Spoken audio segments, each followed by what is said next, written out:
welcome. My name's Polly Simpkins. For those who don't know me, thank you for coming to MVY Radio's Rock and Roll Book Club number 11. This is our 11th gathering. And it's, as I was just saying before we started, it's so nice to see you all. And I was mentioning Anna and Nick were here recently on the island. I got to see them, and they just were talking about MVY and what a great kind of salve it is during this time, and how nice it is to have the music and the connection, and coming together in this way is just an illustration of that. So thank you for that. Everyone's going through their stuff, and we have the music to keep us connected, which is an honor. So once again, thanks to Jay for filling in for Joe. I want to thank Titcom's Bookshop in East Sandwich and Brewster's Bookstore in Brewster on the Cape, who are our wonderful sponsors of Rock and Roll Book Club, and we're super grateful to them. We really want to support local independent bookstores and authors. Like tonight, Emma Brodie is a local author. I want to thank my colleagues at MVY and just everybody, like what we were just saying with Joe away, everybody pulls together, and such an important part of MVY Radio is all of you, and really that kind of understanding that we could never do this without you. So thank you for being part of it. And don't forget to mute if you are not muted, so we don't hear your background noise until we get to our discussion. So our next book I wanted to mention is called Waiting on the Moon. It's Peter Wolf's new memoir. The subtitle is Artists, Poets, Drifters, Grifters, and Goddesses. And Peter Wolf, if you're not familiar, he's Jay Giles' frontman for a long time, but was married to Faye Dunaway, was a WBCN overnight disc jockey years ago. He is a force, and I already had a chance to interview him. So I'll be sharing some, and he's just a wild ride. That's all I have to say about Peter Wolf. So we'll be talking to Peter Wolf, at least through the interview clips I have of him and reading this book. The next book club is on November 19th at 7 o'clock. For those who are still joining, I see people still coming in. I'm Polly Simpkins. If we haven't met before, thank you so much for being here.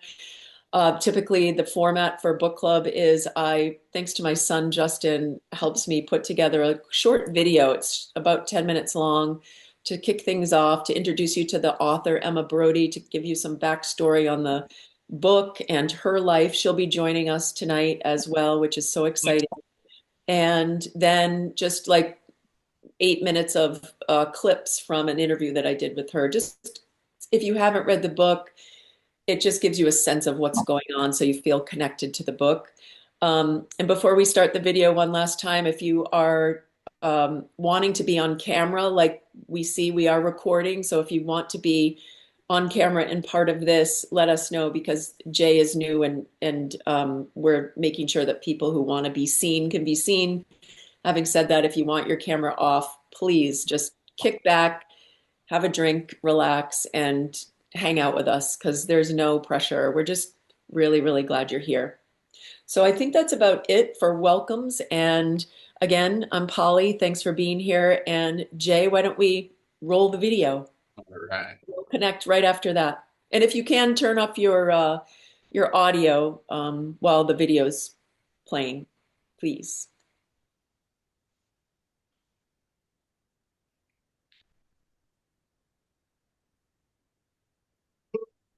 And take your time, Jay. No pressure. He's just learning. There you go.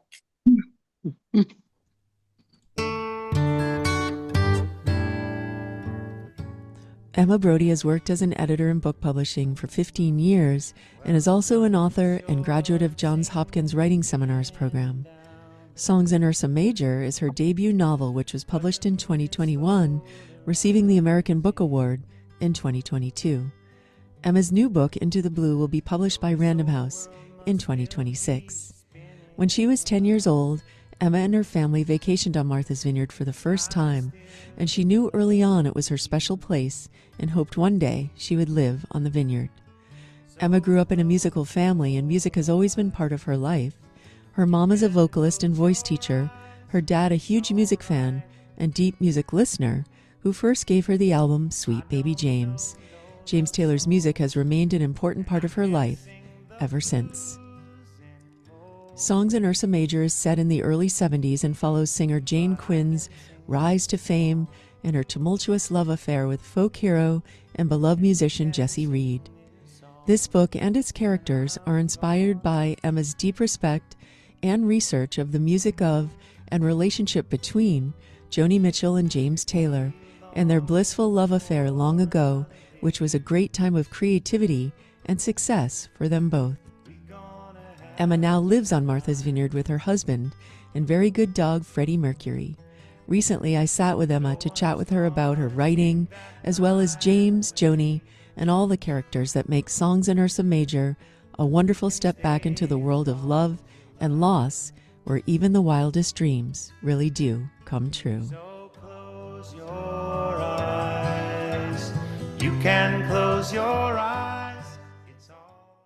How did you feel, or how did it come to be that you decided to write about this, especially coming from the publishing world and knowing, as you said, they're such mythic figures and such icons? How did that, how did you even start approaching it? So I had had an idea for a book that would take place on a vineyard-esque island. I had the idea in 2018, and it was going to combine sort of a witchy matriarchy and someone from rock and roll. And I think it started out as just pure escapism, just being in New York, wanting to get out. And then I sort of put the idea aside because I'm a editor. That's my day job. I work at Penguin Random House, and um, I just was like, there are no comps for this. This doesn't make any sense. So I put it aside, let my editor brain sort of squash the idea. And then a couple years later, I read Daisy Jones and the Six by Taylor Jenkins Reid and was like, oh, this is incredible. And also there is a comp now. This kind of coincided with just a random like middle of the night Googling. I was in a YouTube tunnel, and I was thinking about lots of different pieces for this, just sort of doing broad strokes research. I'd read Carly Simon's book, loved it. Boys in the Trees, it's incredible. So good. And then I was watching a bunch of videos of like 70s performances, and I somehow stumbled on the realization that You Can Close Your Eyes is actually written about Joni Mitchell, which Mhm. was sort of the moment where the rubber met the road for this book. That song is so amazing. JT has performed it with literally everyone under the sun, from obviously Carly and Carole King to like Stephen Colbert fairly recently. It's such a beloved tune. It's like not quite blues, not quite rock and roll. It's so nostalgic and moving. So like this deeply resonant song I already really liked. And then to realize that it was about this young love where both the people had gone on to have incredibly iconic careers, Yeah. and the original origins of the song had almost been lost to time, even though the song remained popular. I was so captivated by the romance of that. And Mm, at that point, I became a very devoted student of Blue by Joni Mitchell and Mudslide Slim and the Blue Horizon by JT, mm, which were written around the same time and are sort of this preserved correspondence, not just with each other, but with their entire community of musicians at the time. And I think from there, it was a little bit of almost fan fiction. Like the characters in the book, I would say they take their physicality from those two performers, but in general, they're their own people. There's a distinct wall of fiction, and a lot of it is my guessing at certain things, which was really fun. Jane is initially part of this band, The Breakers, and they're brought to New York to work with this legendary producer, Vincent Ray. And he didn't realize that the lead singer was a woman. So there's immediately conflict between Jane and Vincent Ray. And this kind of comes to a head right away where they're having a photo shoot for the album, and Vincent Ray comes in and basically tries to put Jane in her place. And she tells him to go fuck himself. She doesn't do it very effectively, and because of that, he blackballs her and he blackballs the album. So it's really only by dint of her relationship with Jesse that she ends up getting to go on a national tour. And she's sort of subverting Vincent Ray, but he's this lurking character who sort of represents Mm, just the misogyny in the business. He represents um, so many different parts of Jane's psyche, and also she has a backstory with her own mother, who was a songwriter, um, whose work was stolen. So he represents like kind of the big bad, and a lot of what the book is about talent versus the establishment, and it's about the game of favorites and the politics in media. And it's about how there isn't necessarily a way to beat the man, but you can hang on to your integrity and hope for the best. And I think she initially comes at this really thinking she can win. Like she, again, comes from this matriarchal family. I don't think she's ever met with anything corporate, period, much less corporate resistance. So I think initially she has a very false sense of what she's going to be able to accomplish within the stratosphere. And Jesse, who at that point they haven't become an item yet, but they're very close friends, has sort of tried to warn her about this. Um, like you're not going to be able to change everything. You're just one person. And she thinks he's jaded and she doesn't want to listen to him because she hasn't actually met with anything she can't change yet. And the whole book is about sort of coming to her limitations and realizing what they are, but also not letting that discourage her and take her music. So she goes on a huge journey about this. And I think at the end of the day, there are threads of sexism, there are threads of like historical anecdotes that I sort of wove in, but really it's just about art coming up against forces that are larger than itself, and like what is the point of doing it, and whether it's worth hanging in there. And I think Jane ultimately decides that it is. So again, I wrote the book in 2019, which was before the Sweet Baby James 50th anniversary and before the Blue 50th anniversary, right. which was actually our pub day, June 22, Great. 2021. So I had I had sort of had all these theories. I'd been thinking about these albums nonstop for a few years.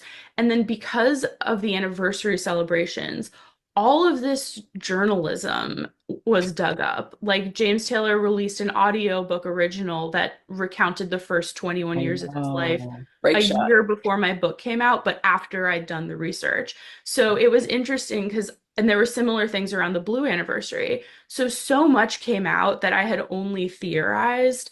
I think Carrie Radix, who is the inspiration for Carrie and the person that Joni was on Matala with, From the um, restaurant, which I love that you yes, included. yes, the Mermaid Cafe, although we don't call it that. I don't think I Oh, called it in the what book. did you call it? You, Now we're both gonna have I to know, remember have to Delphini, maybe. yes, that's right, Delphini. So he like articles about him came forward that like no one had heard from him for decades. Yeah. And it's interesting because like in passing, actually, he mentioned that Joni had been on Martha's Vineyard, which is something that I had theorized because she and James Taylor dated for over a year, but Really? it was never in any of the documentation. So it was this really interesting thing where I'd written the book and then this tidal wave of nostalgic ephemera came forward, and I was like, I knew it. I know you're about to birth or have birthed your new book. How is that? And could you just give us a quick update? Yes. My next book is called Into the Blue. It's coming out next July. It is It is similar in certain senses, where there's also a very dreamy guy who also lives in a giant house and is has some gothic Heathcliffian aspects to him. Nice. Other than that, it's pretty different from Songs in Ursa Major. It's a sweeping 13-year-long epic romance that basically traverses television, comedy, improv, Shakespeare. One of the through lines is chronic illness. It's absolutely, this book gutted me. I'm obsessed with it. No way. You don't need to love Star Trek to love it, but if you love Star Trek, you will enjoy it. And it's yeah, my whole heart is in this one. So it's been such a pleasure to get to come talk about songs in Ursa Major because it's like, oh yeah, it's a reminder that I survived letting one go before as this one I sort of bet. is up to go out into the world. I was speaking with an author recently, and she said, as a researcher, historic fiction, she was saying, I've learned. She wrote a book on Timothy Leary's wife. It's absolutely beautiful, but she said, always start writing before you finish your research. Do you agree? I do. Okay. I think it can be really hard. Actually, the more I know about a topic, the more challenging it is because you have whatever you know in your head already. You have various people associated with what they taught you that you feel you need to live up to and show that you understood. And I think the fewer people in your mental writing room, the better the book is going to be. So for me, the sweet spot is having some framework and some loose knowledge. Draft the story. The focus should be on the story. And then afterwards go back and firm up the research. So for Mhm. me, if you're starting from a place of like, I want to write a book about space and you know nothing about space, so your decision is to read up on all of space, that has never worked for me. I end up becoming just a literal piece of space garbage because I'm so inundated with unnecessary details and I don't know what my characters need yet. Whereas I think leading from that place of character, it's much easier to be discerning and to know what you need. So my new book has a large section about reality television, and I'm not a reality TV watcher. I basically came to it because I needed the mechanics of how a reality TV show works. And I wrote the story kind of guessing. And then afterwards, I went back and did a ton of research. But it made it really easy because, not easy, but it made it easier to navigate. I'll put it that way. Because otherwise, like, how do you know what to include?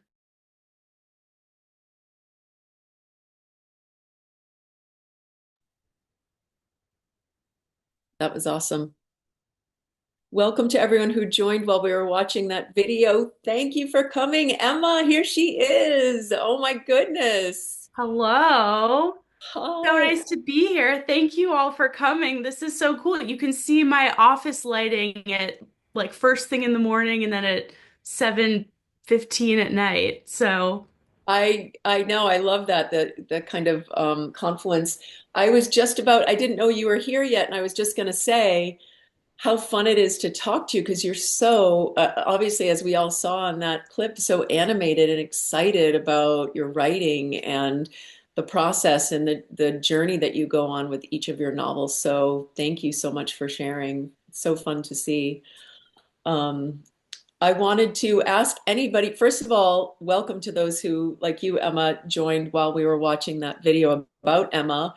And wondering if anyone here has read the book or has any feedback or questions for Emma. We're just going to open it right up. And Scarlett, go ahead. Just feel free to unmute yourself if you want to chat. And Yeah, super psyched to be here. And I actually saw the book in Bunch of Grapes bookstore, Main Street, Vineyard Haven on Island. And years ago when it first came out, and it was on one of the main tables right as I walked in, I was like, oh, that looks interesting.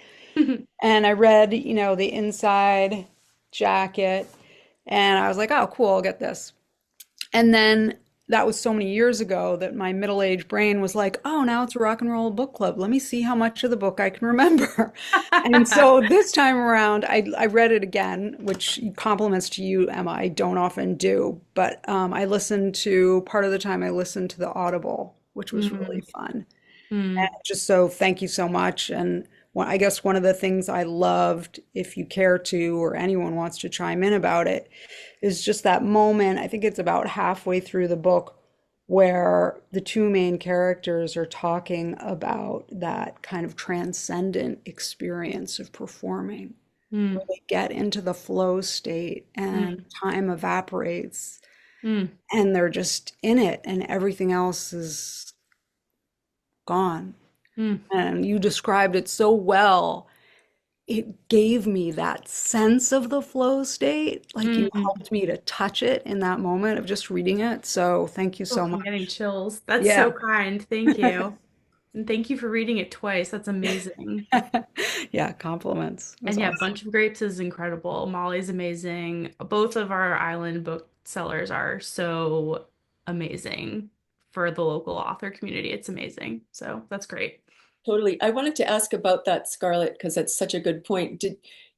Did you, I know how deeply you researched, as you mentioned in the video, the research of Blue and Mudslide.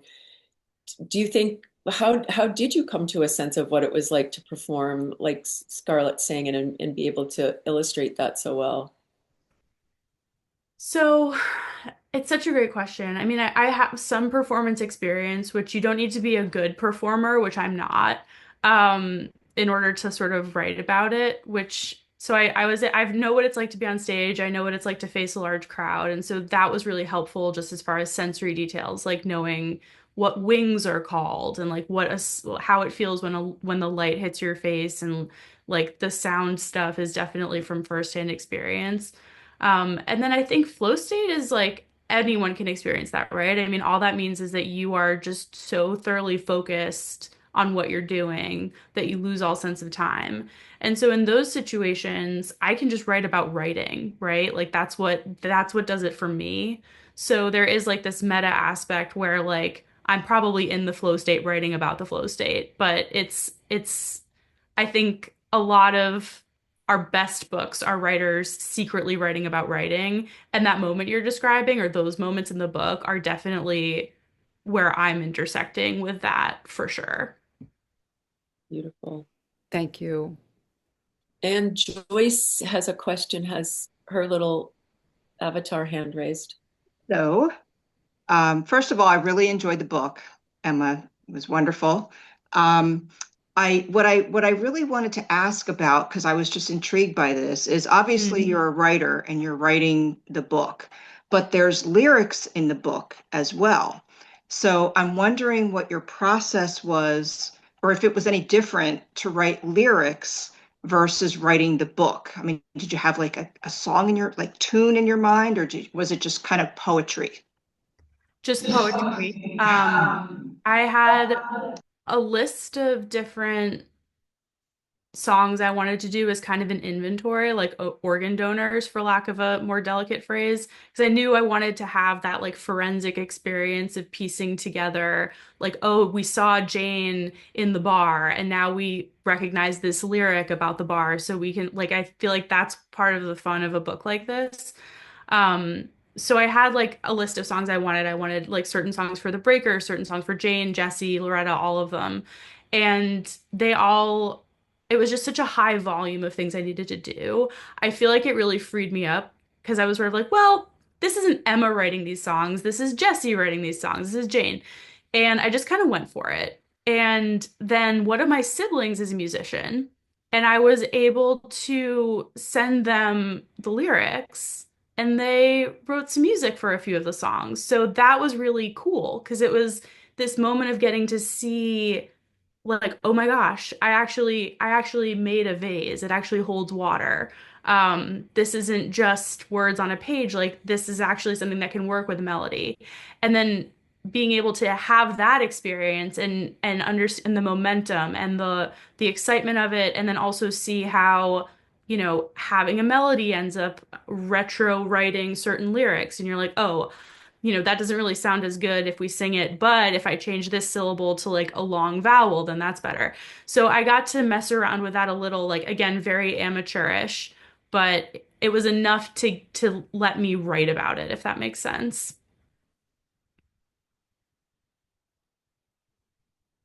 Absolutely. I have a question about, well, actually, because Missy's here, I was wondering, Missy, do you want to ask your question or should I ask it for you? I honestly don't remember what it was. That's fine. Missy wrote to me last week and she asked about the relationship that Jane was when Vincent kind of, she Oh, came yeah. head to head with him in the studio and he came in for that shoot. And Missy was like, why didn't she stand up to him? wondering if it had something to do with the time of the when the story is set in that time, and she does find her way, but wondering if you could speak to that. I think she does stand up to him, like she tells him to leave, but she doesn't do it in a way that actually helps her cause. Like she basically just signs an enemy for life. So I think in Jane has different foils throughout the story, but I think Loretta is Jane's studio foil. Like Loretta is like the slow and steady. She's like a session musician. She plays on other people's albums, but by the end of the book, she's the most decorated musician. And she's talented, but she also really knows how to play the game.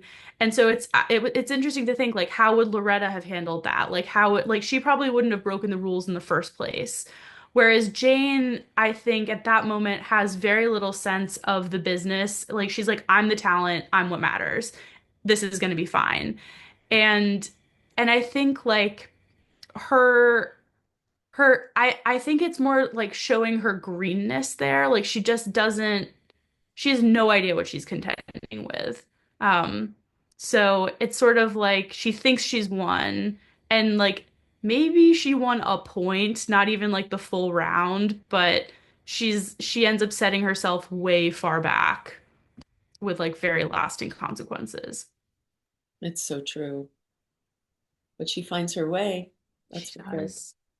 And Nick and Anna have a question or a comment. Just going back a couple of steps, you talked about Emma about how you got some help writing music to the tune. So that begs the question: any chance of putting out an album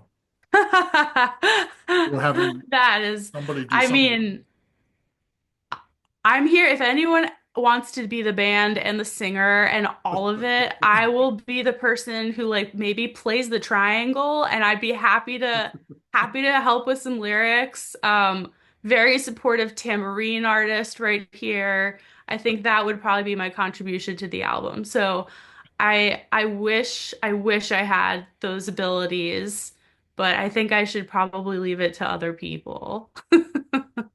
But has anybody approached you or talked to you about, taking it one step to that next level? Not yet, but I'm waiting for the call. Like, I imagine, I imagine someone wants me to do it. No kidding. I don't know. No one's done that so far. Um, Well, it that would be happened cool with though. Daisy Jones, so you never know. They had a whole That's album. true. That's true. I love that soundtrack from that show. It was amazing. Beautiful, beautiful. Yeah.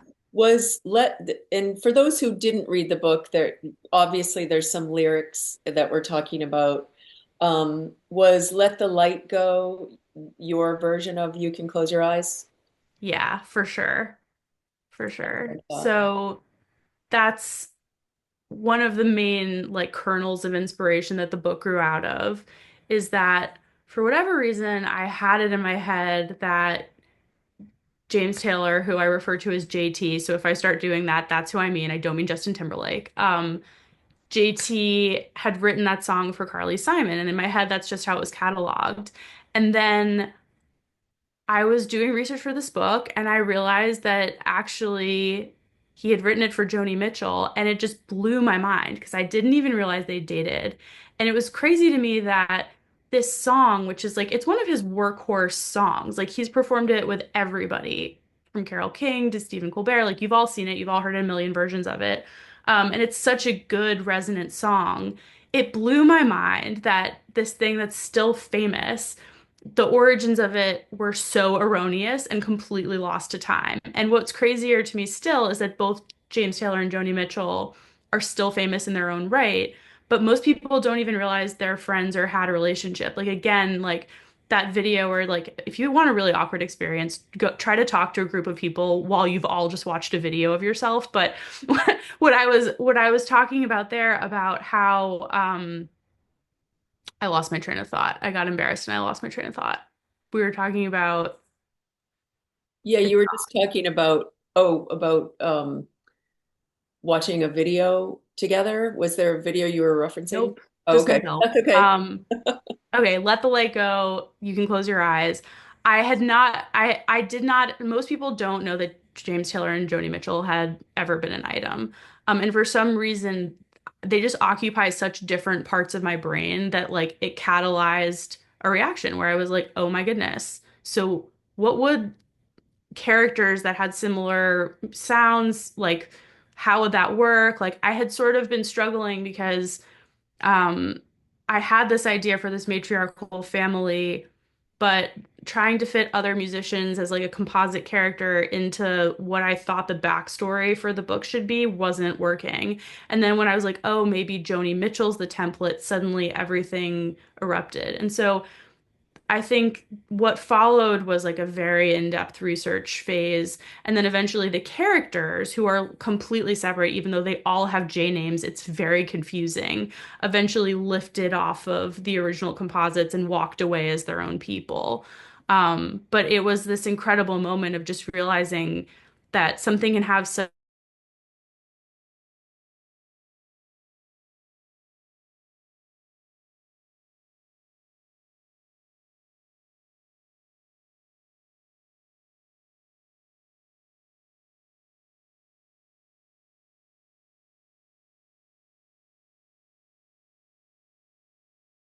He's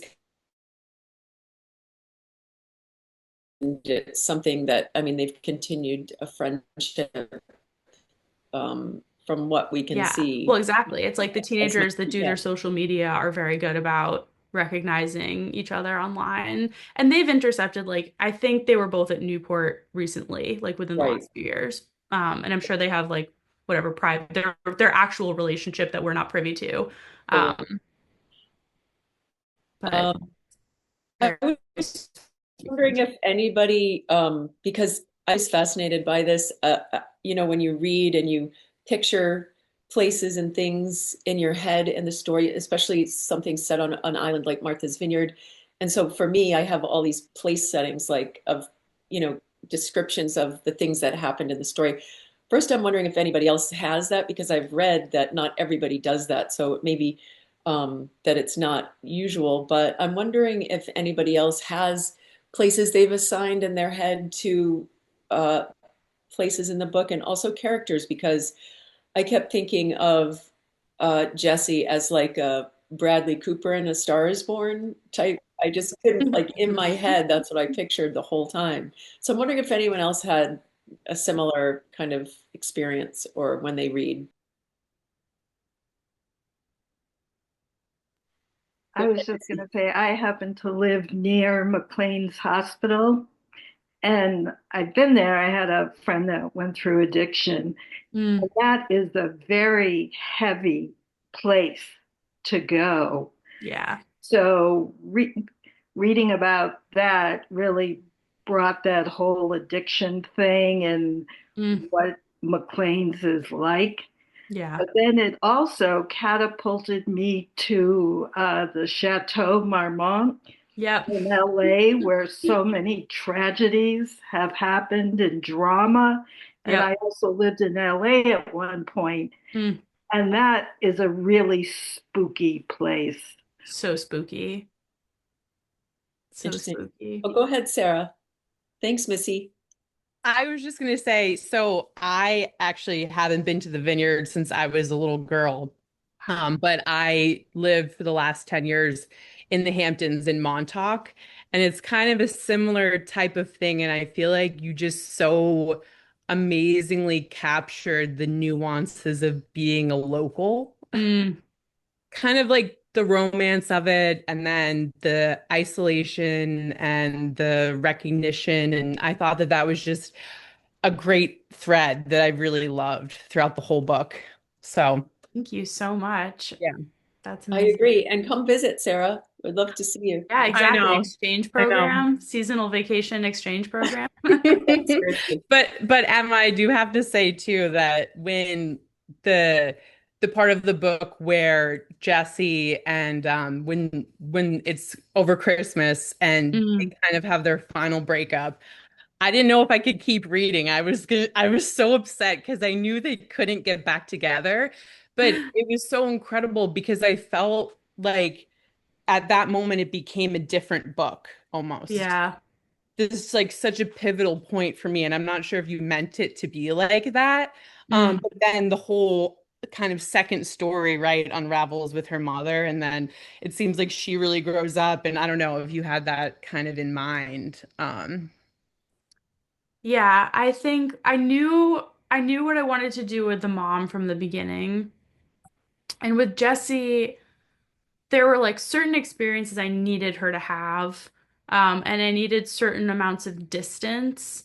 And I think it's interesting, you're like, no, I knew right away they weren't going to get back together after that. I think some readers have had a different experience where they're like, I was waiting to see like what you would do in the end and hoping they would. And so I think it's interesting because like I love hearing that you like immediately homed in on all the other stuff, which is like once you know that Jesse's not coming back, which you do when you've reread it and edited a million times, you're focused on the other things. So I love that you had that experience because you could like see the forest for the trees and kind of keep on going through. I think I got a lot of mileage out of like the will they or won't they with certain readers, which is good because we marketed it as a romance and it's like very obviously a romance with Jane and her art, not really with him. He's I was like like, this is a romance, and the romance is ending. Like, what's going on? I'm like pissed, but then I'm also like happy. So yeah, I feel that. some people have been really angry about that. But the romance is her albums and her songs, it's fine. And I think, it's he's really important because he inspires songs in Ursa Major for the most part. And like what they did together helped her write that incredible album. And so it's like, I think it is a chicken and egg question. It's like, did they have a timeless love, so there's a timeless album, or is the love timeless because the album ended up being timeless? And it's sort of like up to each person to decide. I kind of go back and forth myself. So. Because I Yeah, do think they so really good. loved each other. And Yeah. I don't think all true love ends in marriage. So, It's an interesting concept because I felt the same way. I was like sad because I thought, because who doesn't wonder if like James and Carly had stayed together or, right. you know what I mean? Like everybody, it's almost this guilty pleasure, like what if, and you kind of want it. But at the same time, I was really glad you didn't because it felt good in a weird way. So, Yeah. It wouldn't have been earned. Like they've barely seen each other for a few right. years and like what he needs in that moment is to get help. And so I think it's like her best way of loving him at the end is to help him get the help he needs. Whereas like it might have been different if the timing had been different, but I think him being honest with her and sort of validating, like I love the moment at the very end where she's like, I didn't want to get stuck waiting, and he kind of admits like you would have been waiting a long time. Um, I was very proud of him in that moment because that's the moment when he really sort of like lets her go, Mm, um, it's which is good beautiful. for her too. I wanted to I left mention, the door open in the epilogue. Like Jane has kids. We don't know who the kids are with, so you never know.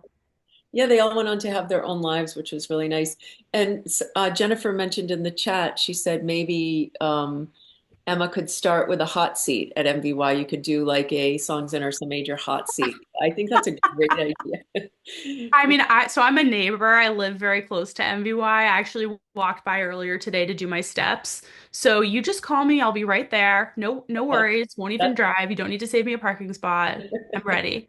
Just I call. think it's time for Yeah, sure. 100%. I don't want to keep asking questions, but oh, go ahead, Missy. You had another question. Yeah, I don't think you resolved this. I might have missed it, but did her mom actually have that song stolen, or was it her mental illness? You decide. You decide. Okay.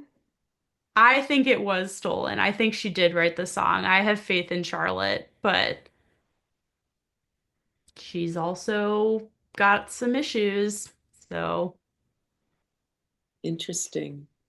And I think ultimately Jane decides it doesn't matter, right? Like her life is her life, and it's less about was this true or not, and it's more about accepting like this is the hand we've been dealt and we can't change the past. Mm, so awesome. I was surprised that the mom was at the place where she worked. I thought for sure she had taken off for parts unknown, so that really surprised me. Yep. Yep. Crazy Lady in the Attic. I like gothic storytelling, so I put plug in some things like that in most of my books, and Kind of like Jane Eyre-ish in a way. yes, exactly like Jane Eyre-ish. And her name's Jane. Oh, that's right. Interesting. Go ahead, Jennifer. I just wondered if you had anybody in mind, Emma, with the character of Morgan. Like who inspired her? Right. A few people, but largely Carly Simon. Okay. Yeah. Yeah, because and then so they have this, is it the silo? Yes. I actually had a quote I wanted to read about that. Good question, Jennifer, because that's something to ask is at the very end, chapter 50, they talk about, which I thought was a really interesting choice, how they, where like the hot tin roof-ish silo was, they had like a park dedication. And I was Yeah. wondering if you in your head, like Missy was talking about Chateau Marmont and like all these different places, did you have a place in your head that was set there? Because like for that scene, like where did you imagine that being? Like where the hot tin roof was, or No. Um, so in my head, the I was not true to a lot of things on the island when I wrote this. So, like, a lot of people think that the town they live in is Oak Bluffs. And I actually imagined it all in Vineyard Haven. Like, there are just things that are very disappointing to hear. So, where I envisioned the like silo, which again is like Polly and I talked about this. It's like I envisioned it more like if you're local, you know, the store Midnight Sun. It's sort of this like anthropology-esque store. I oh, Midnight envisioned like a Farm. yeah, a nightclub that looked like that. So the location in my head is actually like behind Ghost Farm. Um, Ah, okay. it's not true to life. Like the opening concert's like at Gay Head. It's that one I think is clear. There aren't that many clay cliffs, but Right. um yeah. Oh, that's so interesting. Yeah, I love hearing. And then also Loretta, was that Carole King? Yeah. Okay. Yeah, it's so interesting. I wanted to add, does anyone else, I don't want to be the one who's hogging all the questions. So if anyone else has something to say, I just wanted to ask about Willie because I'm fascinated by producership in general. And I had written down a line, which I love. It says, Willie always had been taught that labels sold records, not artists. The public didn't know what they liked, and record companies told them. Willie's loyalty to Jane went against this. And one thing I loved about him being her producer, which I think is a Peter Asher type, because he produced Joni and James Taylor back then at Apple. But I'm wondering if that was who you fashioned that after, but also I love that the producer, he had like family ties also, if you haven't read the book, to the world of um, record records. So he risked a lot by really kind of being her advocate, which was unusual at the time, I think. Yeah. Yeah. He's a few different people. They're all a few different people. So when we Yeah. say the shorthand, it's like I want to be clear, like this is a complete work of fiction and I changed a lot of things. Um, David Geffen is another one who was like top of mind. And Willie is another foil for Jane, where they both have this legacy in the music business. And Jane's has landed her with a vendetta, and Willie's has landed him with like the keys to the castle. And he's the youngest in this family of very successful producers. His two older brothers have already sort of fanned out and made names for themselves in different areas of the business, and Willie's like hungry and looking to do the same. But he's also a softie. He has a really good heart, and I think he has a really good ear. And have he doesn't want to rock the boat necessarily, and a lot of his journey through the book is learning to like get his gumption up and stick up for himself and stick up for his artists in meaningful ways. And Jane is kind of instructive for him. Like in many ways, she's his avatar because she will, like in the beginning, in the opening, like when Vincent Ray, we were talking about the big bad, comes for them, he is frozen, and Jane's the one who's like, leave. And by the end, Willie's able to have those conversations for himself. So I think the two of them admire each other because they can each do kind of what the other can't. Like Willie's so smooth and such an operator in a way that Jane isn't. And he's actually like he's my favorite character in the book. Because he's always the one who's sort of pushing her to like try to walk the company line, while at the same time, I think it really excites him that she doesn't. So there's this constant good and bad tension between them. And ultimately, he's the one who comes and gets her when she's like walked away from everything. And they have a really beautiful love story too, I think. Yeah, I agree. He was one of my favorites for sure. Heidi had a question. She just raised her hand. I can't see where she is. Oh, yeah. I think you're muted, Heidi. Or No, maybe. that was a mistake. Oh, oh no. And now you're I'm on. enjoying this. I didn't get to read the book, but yeah, I all of a sudden looked and went, That's me raise at every hand, book club lower I've ever hand. participated in. You're in very I safe know, hands. totally. Do you feel like, Heidi, do you feel like you have a sense of the book by listening? Like, a Yeah. I hesitated to come since I hadn't read the book, and I'm very intrigued, and yeah, I have a really nice sense of all the components that appeal to me, and there's many. So oh, good. yeah, Oh, that's bring awesome. it on. Yeah. I'll Thank you have to for find coming. it. It's so fun to see new faces and old faces. Tony, I wanted to say hi to you too. He's a huge hot seat. Tony down there has done. How many hot seats have you done, Tony? I've done 7. Wow. Yeah, Oh, 7 hots, and it's so much fun. It's a Oh, lot of fun. My comment was going to be, I thought it was very striking that um, Willie, that you named him Willie because Willie is the name that Graham Nash goes by. oh, I oh didn't know wow. that. Yeah, he all his friends call him Willie. In fact, Joni in an early Oh, album, refers to him as Willie. love And it. I don't know if you went to the concert, Polly, where Graham Nash was at the Tabernacle. He, in passing, he was talking about a conversation he was had with a friend, and the friend said, "Willie, did you?" And he thinks of himself as Willie. And Mm. I now the personalities of your Willie and Graham Nash are totally totally different, and their background is totally different. But I thought you did it intentionally. I guess you didn't. Just But a Oh, freebie. yeah, yeah, that I was I did I thought did name his last name after Lambert's Cove, so that was yeah, intentional, but right, yeah. oh, Uh, that's so interesting. I didn't know he went by Willie. I didn't make it to the show. I heard it was amazing. oh, it mm, was great. It was terrific. I heard he just was so great. But of course, Joni and Graham, obviously, they, yep. go way back. And I don't, what's the timeline of that? So James Taylor and Joni were super early on. The James Taylor was after Graham Nash. Oh, after, really? Yeah, I Yep. guess that makes sense now that Yeah, for yeah, Blue, part of Blue and For the Roses are songs about uh, uh, James Taylor, and earlier on, it's not Ladies of the Canyon, Songs to Seagull.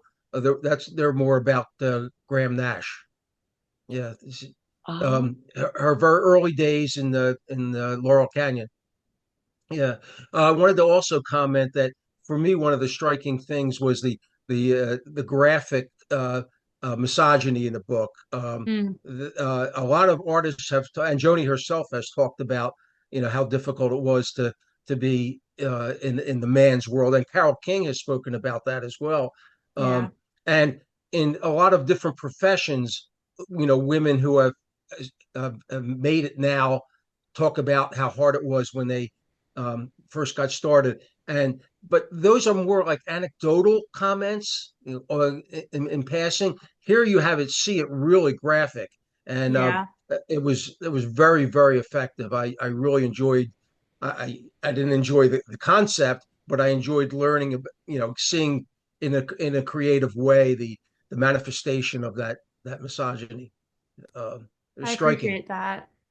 Yeah, I tried to borrow from anecdotes that I'd heard about various people and kind of mix them together. Right, So Joni did take control of the production of her early albums, and right. I think from then on she only worked with a sound engineer, Henry Louis, who I believe just died. And I don't think she ever really credited him. Um, but yeah, she didn't I want know anyone messing with her stuff. even So early on, um, uh, David Crosby is credited as the producer of one of her albums, but that was more titular. It was yeah, Joni who yeah, actually who who controlled, what was produced. yes. And true to form, she hated that. Like Yeah, was not cool with that. yeah, So yeah. Wasn't it David Crosby that discovered her? I thought it was he who Well, no, actually, the original story was that Joni was playing in a club in uh, Canada. Detroit, and Oh, Tom Rush heard her, and Tom Rush uh, had a conversation with her, and she played some songs, and she just blew him away. And he said to her, "Do you have other songs like that?" And he said, "No, but I'll give you some in a couple days." And so she went and she wrote songs, and that's, I mean, he first recorded the Circle Game before she mhm. did, and that was very very early on, just when she was getting started. So it was really really James Taylor.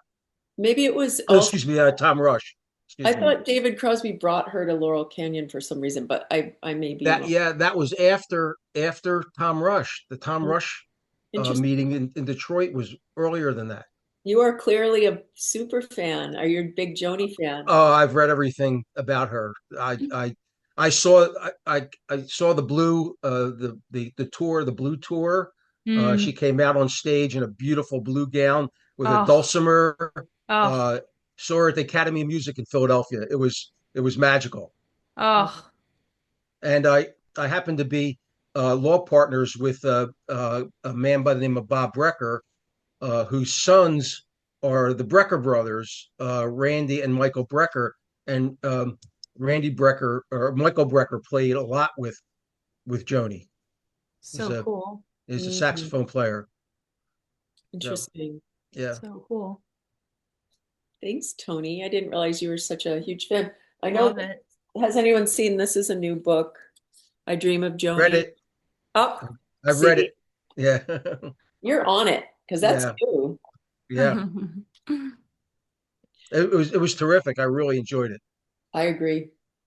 Beautiful portrait of her. Yeah, She still is so captivating and just, and I think, Emma, you did such a beautiful job of, as I mentioned in our interview, just of capturing both of their beauty and just Mm. what beautiful, I mean, you look at the photos of James Taylor and Carly, of course, too, and Joni, and just they were just so gorgeous and just so full of talent. And I They just, move beautifully too. I mean, there are like it's nice about writing about this period because there is video footage. So, Tony, you were talking about like the blue gown with the dulcimer. There's this like amazing, I'm sure you've seen video of her performing. It's a BBC concert and it's everything. It's like the studio audience on the carpeted risers and they're not in chairs and the dripping chandeliers, but she comes out in this pink gown and she just sits there and she's like, oh, I just worked this up and it's like extra verses of All I Want and it's amazing. And there's a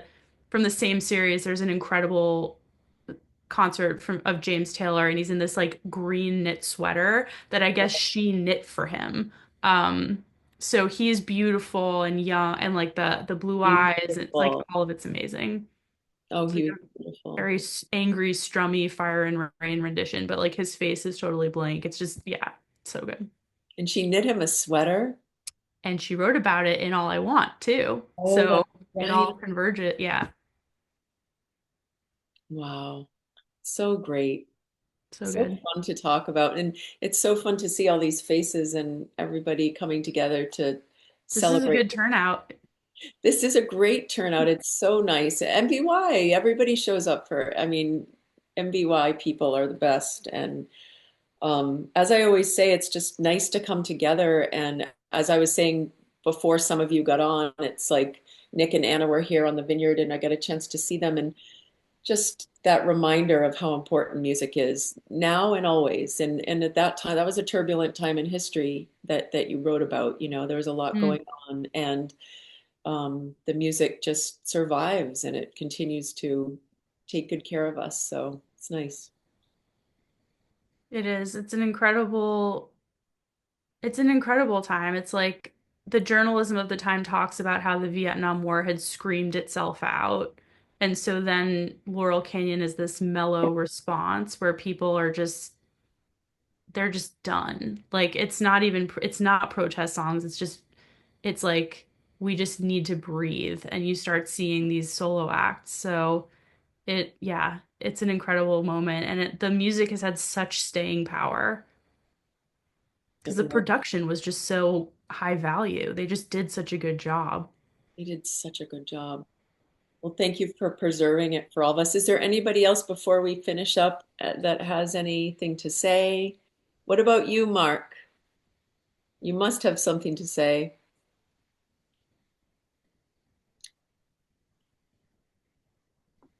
There we go. Is that working? Yes. All right. Yeah, no, I just really enjoyed the book. I had no idea about the background. And getting back to your question a little bit about the location of the where the hot tin roof was, I actually went down that wormhole a little bit today because I'm thinking of going out there in the near future. And that was one of the first places that my wife and I ever went on a vacation, and we went there.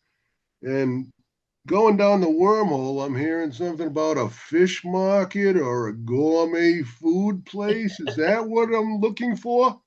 Yes. Okay, great. I've got a destination in mind. I'll probably spend a while staring at a fish market. That's okay.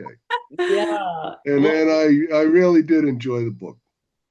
Thank you. and Thank shout out to your late wife is Mary, is that right? Or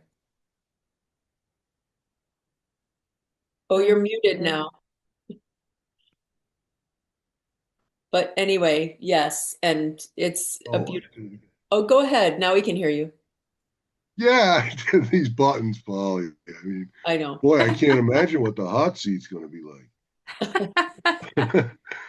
But no, I just yeah, we went up there. It was our first big trip together before we were married, and we drove all around the island and had to walk our bicycles back the next day. We couldn't even ride them back. But yeah, I really enjoyed it, and I liked all the references, and Mm. yeah, I didn't realize some of the folks, and just sitting in this interview, I've learned a little more about who they were. And it's like, oh, that makes Carole King. That makes sense. So yeah, I enjoyed it very much. Thank you. You're Thank welcome. you. Yeah, the Hot Tin Roof is now like Black Sheep and the fish house and a liquor store. So It's All still right. beautiful dish towels. yeah, they do have great dish towels. You're right. Okay, well, our time has come to an end. And also, I'm just checking the chat and I wanted to mention that Joyce mentioned she enjoyed the playlist that was generated, which I put together a Songs of Ursa Major playlist. And um, it's just beautiful to go through the music and then to hear that music. So maybe a hot seat would be fun to do at some point. And in the meantime, thank you, Emma, for bringing your world alive for us. And we anxiously await the new book. Well, you guys are the best. Thank you so much for spending your Wednesday night. Thank you to everybody who read this. Thank you so much, Polly, for all the like thoughtful care that went into all of this. And this is the best. Like I'm obsessed with MVY. So I I should have brought my mug, my pledge mug. Oh yeah. Oh, I have for two. sure. Well, Uh, honestly, thank you. And before you came on, somebody, I think it was Leanne, was saying, how does Emma, or maybe it was Missy, how does she do this? And just very quickly before you go, how do you find the time? You're an editor at Random Penguin Random House. What is your writing? How do you find time to write books? Well, I don't have kids, so that helps. And I I just love it. So I work a lot. I work a lot of nights and weekends. And I, yeah, it's just a lot of work. I wish I had a better answer because I feel like people want to hear like something. It's like it's really boring. It's a lot of time in a room with yourself.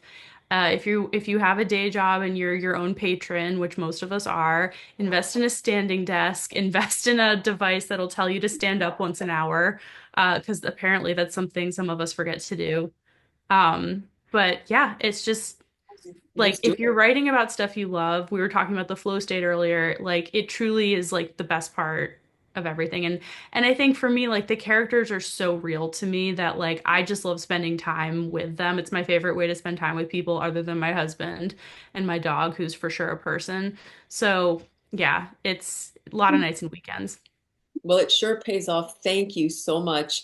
And Carol, I think, mentioned about how to access the playlist, which is um, on our website, mvyradio.org/book club. You can find all of the gatherings, the book club gatherings that we've had. And underneath is a playlist, and the raw audio interview will also be posted this coming week of my interview with Emma. So you Thanks so can much. access that Appreciate for it. all of our gatherings, that is Oh, included. yeah. Oh, fine. Okay. Thanks so much. Appreciate it. But please know that, oh, hi, Erin. Welcome. Erin's in Chicago. How's it going? Oh, yeah. But anyway, thank you, Emma, so much. Thank you all for coming and celebrating Emma. And we can't wait for your book. And it goes without saying, thank you all for just the support that you show for MVY. Oh my gosh, I'm emotional about that. It's very profound, honestly, to see all of you and coming together for music and the station. It's no small feat, and I'm very grateful for all of you. Sarah, do you have I one last do. word? So, Emma, this is quite the divergence of topics. Do it. Like how, just quickly, like, like, and like, should we read this? Like, I'm not into Star Trek. I don't think I've ever watched an episode. Same. But like, should we all try and read this book? I mean, if your heart and soul is in it, like, that's pretty cool. You're an amazing writer. You're so sweet. Yeah, try it. Like it's I need to get better at pitching it, so I still have about a year before I have to like really figure out how to talk about it in like 30 seconds or less. And I was watching myself do that and I was like, try harder, Emma. Like, come on. So no, it's a beautiful book. We worked really hard to make it something that anyone can come to and enjoy, regardless of your own pop culture. And that book would have quite a hot seat, I have to tell you. Oh, cool. Sounds that have never been heard on MVY would be heard on MVY. It would be the debut of the talk box on MVY. Like anyway, That's great. so yeah, it's beautiful. It's got some really great Perfect. Thank you very characters. much. Appreciate it.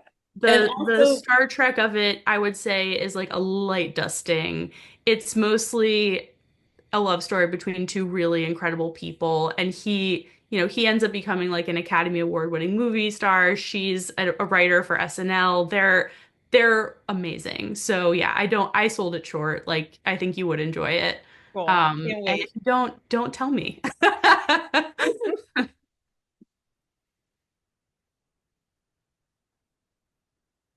there's also a Saturn rising component. Isn't that something about like around your early 30s? There's this whole transition that happens. Isn't that part of it? Which I think would be really interesting to anyone who wanted to read. I love astrology. That's so interesting that you remember that, Paul. Yeah. So, the midpoint of the book happens at the male character's Saturn return. So things get sort of shaken up, and then the sort of last section of the book happens at her Saturn return. So it does end up intersecting. They are not astrology-minded characters, although there are a few in the book who can sort of like shout out what's happening at a given moment. But the two main characters are not really. If you're not wooey, don't be afraid of this book, is what I'm saying. I think it sounds great. Cannot wait. And thank you for all the hard work, all those lonely hours you spend on your own in your room with Freddie, just writing, because it really paid off with this book, and we look forward to the next one. Thank you all so much for reading and for coming tonight. This was so much fun. I hope we can do it again. And Absolutely. thank you, Polly. You're an angel, literal angel on this earth. Applause Thank for you all Polly. so much. Oh my gosh. Oh my gosh. Thank you. And thanks to MVY Radio. Thanks to Jay Harper. First time doing this. I think he did a great job teching tonight. Thank you, Jay, for showing up. You didn't have to. Thank you, Jay. We really appreciate it because it's no small feat. And thanks for making it happen for us.